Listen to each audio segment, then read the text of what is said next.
Yo mga par, kamusta? Ang bakbakan ng mga Breton at Naoya Inoue minaliit si Casimero. Pero bagong lahat mga idol, suportahan nyo naman ang ating channel. Maraming salamat po.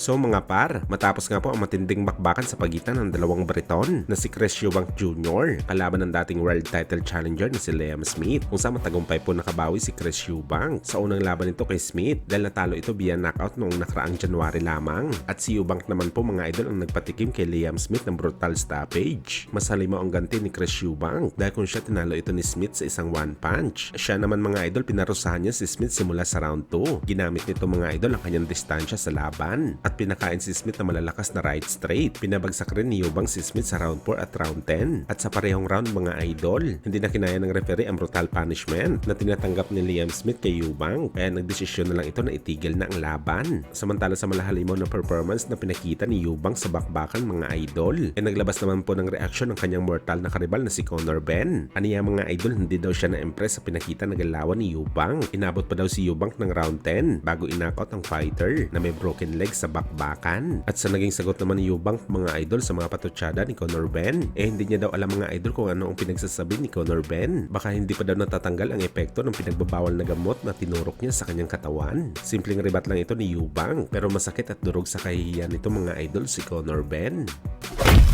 Sa kabilang banda naman mga idol, sa naging panayam nga po ng Japanese monster Naoya Inoue, kung saan mga idol pinagkwentuhan dito ni Inoue ang kanyang laban dati kay Stephen Fulton. Halos mahigit isang buwan na ang nakakalipas. At bukod kay Fulton mga idol, napag-usapan rin ni Inoue ang kanyang susunod na makakalaban na si Marlon Tapales. At ayon sa Japanese monster, napag-aralan at nakita na daw nito ang galawan ni Marlon sa bakbakan. At na-impress daw ito mga idol sa estilo ni Tapales. Magaling daw ito gumamit ng distansya sa laban. At bukod daw sa magaling ito sa opensa, mahusay din daw ito sa depensa. Sa unang pag-akala daw ni Inoue mga idol isang swarmer o yung tinatawag natin na brawler kagaya ni Casimero si Tapales, pero hindi pala. Kaya inaasahan daw ni Inoue mga idol na magiging mabigat ang challenge sa kanya ni Marlon Tapales sa bakbakan. Well, para naman sa atin mga idol, parang gustong sabihin lang ni Inoue dito na mas madali lang para sa kanya kung kagaya ni Casimero ang boxing style na galawan ni Tapales, dahil hindi nga ito mahirap patamaan sa bakbakan. At alam naman natin mga idol na ang